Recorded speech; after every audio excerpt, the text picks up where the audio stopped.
Plan केलेल्या trips most of the time fail होतात, पण जेव्हा अनप्लॅन केलेली ट्रिप सक्सेसफुल होते आणि त्यामध्ये येते खूप सारी मज्जा, ते पण आपल्या सहकुटुंबासोबत. तर आजचा व्लॉग होणार आहे खूप इंटरेस्टिंग, तर एंडपर्यंत नक्की बघा आणि माझ्या चॅनलला म्हणजे श्रद्धेचं अड्ड्याला सबस्क्राईब करायला विसरू नका. अगदी 2 दिवसा अगोदर फॅमिली ग्रुपमध्ये मचली खडबड आणि तिथे डिसाईड झालं आहे की 2 दिवसानंतर सर्व कुटुंब मिळून आम्ही जाणार आहोत एका डिवाईन प्लेसला, जे होतं रिलिजियस पण आणि पिकनिक स्पॉट पण. हे माहीत होताच सर्वात अगोदर एकच प्रश्न आला की आपण त्या पिकनिकमध्ये घालणार काय, आणि हा प्रश्न सर्व मुलींचा कॉमन प्रश्न. तर याच प्रश्नाचं सोल्युशन काढण्यासाठी मी गेले माझ्या बाळासोबत पहिल्यांदा झुडिओमध्ये जाऊन इतके सुंदर सुंदर ड्रेस ट्राय केले, पण खरंच इतकाही टाईम नाही मिळाला की एक मिरर सेल्फी काढावं आणि अपलोड करून लोकांना सांगावं की मी पण झुडिओला गेले आणि मी पण केली खूप सारी शॉपिंग. पण या ड्रेसेस ट्राय करण्याच्या चक्करमध्ये एक माझ्या हेअरस्टाईलची पुरी बँड वाजून गेली होती, पण मी कसं तरी मॅनेज केले माझ्या बाळासोबत आणि मला खरंच खूप मजाही आली. स्टुडिओला जाऊन मला एकच कुर्ती आवडली आणि तीच मी घालण्याचा प्रयत्न केला, त्याला स्टाईल केलं, पण कोइन्सिडन्स बघा की सेम कुर्ती माझ्या वहिनीला पण आवडली आणि आम्ही जेव्हा तिथे पोहोचलो निघायला तर सेम कपडे घालून माझी वहिनी माझ्यासमोर उभे आणि आम्ही खूप हसत होतो.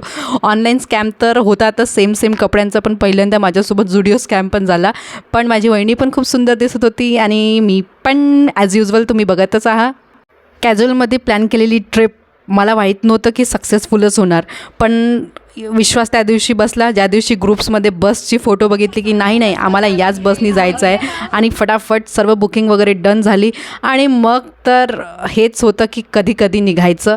सर्वात जास्त मीच एक्सायटेड होते आणि मीच पूर्ण रेडी होऊन मी माझ्या मम्मीकडे गेली आणि तिथे जाऊन बघतो की काय सर्व रेडीच व्हायचे आणि मी त्यांच्यावर खूप ओरडत होते की मी रेडी होऊन इथे आली आणि तुम्ही अजूनपर्यंत का रेडी नाही. मग काय फोटो क्लिक्स करून 2-4 रील्स बनवूनच टाईम कसा गेला माहीत नाही कळलं, आणि तेवढ्यातच सर्व रेडी पण झाले आणि बससुद्धा आली. आणि ही नवीन जी नवरी सजलेली आहे ती आहे एका लेकराची आई. By looking at her I just realize that she own the title the real Santoor mom. म्हणजे वाटतच नव्हतं की ते एका लेकराची आई आहे, म्हणून असं वाटत होतं की नवीनच नवरी आहे, आणि खरंच ती खूप सुंदर दिसत होती. आम्ही तिघ्या बहिणी आहो आणि मोस्ट ऑफ द टाईम ती नेहमी ट्रेडिशनलमध्ये एकदम छान कडक दिसते. तुम्ही पण कमेंटमध्ये सांगा की तुमच्या ग्रुपमध्ये कोण आहे की ती नेहमी ट्रेडिशनल घालून एकदम केअर करते. कमेंटमध्ये नक्की नावं लिहा तिचं. मग काय बस आली, पार्क झाली आणि आम्ही सर्व फॅमिली रेडी होऊन 1 बाय 1 तिथे चढायला लागलो. माझी एकच विश होती की देवा बस मला विंडो सीट मिळाली पाहिजे. लकीली मला भेटली, पण ते माझ्या हजबंडला भेटली, पण त्यांची विंडो सीट त्यांना कधीच मिळत नाही, मी नेहमी घेऊन घेते. आणि मग काय जशी बस स्टार्ट झाली तसंच आम्ही आरडा चालू झाला, रील्स काढणं चालू झाले. छानपैकी इतकी मज्जा आली लिटरली. आणि आम्ही ती वाली हम साथ साथ हैची ती वाली ABCDचं जो गाणं नाही का त्याची फील करायला लागलो. आणि खरंच फ्रेंड्ससोबत तर अलग मजा येतेच म्हणा, पण फॅमिलीची बराबरी कोणी करूच नाही शकत. आणि फॅमिली जेव्हा इतकी बिंदास असते ना तर लिटरली असं वाटते की अजून राहावं, अजून जगावं त्यांच्यासोबत. आम्ही मस्तीमध्ये इतके गुंतून गेलो की बस चालू आहे हेही भान राहिलं नाही. आणि काय मग एक झटका आला आणि सर्व एका झटकामध्ये खाली आदळले, आणि तरीही आम्ही बॅकअप केला आणि ती रील कंप्लीट केली. आणि ॲट द एंड आमचं एक कन्सर्न होतं की ती रील सेव्ह झाली की नाही, आणि हे बघायला माझी सिस्टर चेक करत होती. आणि आम्ही लिटरली त्या मोमेंटमध्ये इतके हसलो की खरंच खूपच मजा आली.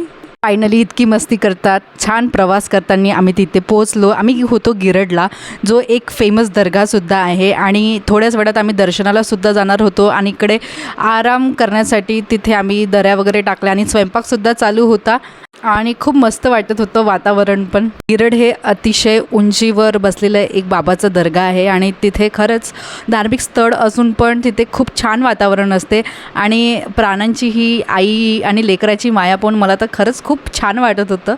आणि इथे एक स्पेशल हे आहे की रणबीर कपूरचं एक खूप फेमस गाणं आहे. गाण्याच्या लिरिक्समधल्या 2 पंक्ती इथल्या दर्ग्यावर लिहून होतं आणि जणू म्हणतात की याच बाबाचे ते म्हणलेले बोल आहेत जे त्या गाण्यात घेतलेलं आहे. वाचून नक्की कमेंटमध्ये सांगा कुठल्या मूवीचं सॉन्ग आहे. लिटरली सर्वांनी मज्जा केली आणि आत्ता सायंकाळ झाली होती आणि वेळ होती घरी परत येण्याची. बसमध्ये सर्व थकून चूर होऊन झोपून गेले, पण मी एक होती एकमात्र कॅन्डिडेट जी स्टील एनर्जेटिक होती आणि मी सर्व शूट करत होती की कोण कोण झोपले आहेत. आणि अशा प्रकारे ही पिकनिक इथे खतम झाली आणि या पिकनिकमध्ये खूप सारं प्रेम होतं, खूप सारी मज्जा होती आणि होती सर्वात स्पेशल म्हणजे सर्वांची साथ. तुम्ही पण आपल्या फॅमिलीसोबत जातच असणार तर फॅमिलीसाठी एक लाईक आणि एक कमेंट करून घ्या आणि नक्की माझ्या चॅनलला सबस्क्राईब करायला विसरू नका. व्हिडिओला शेअर लाईक करायला विसरू नका.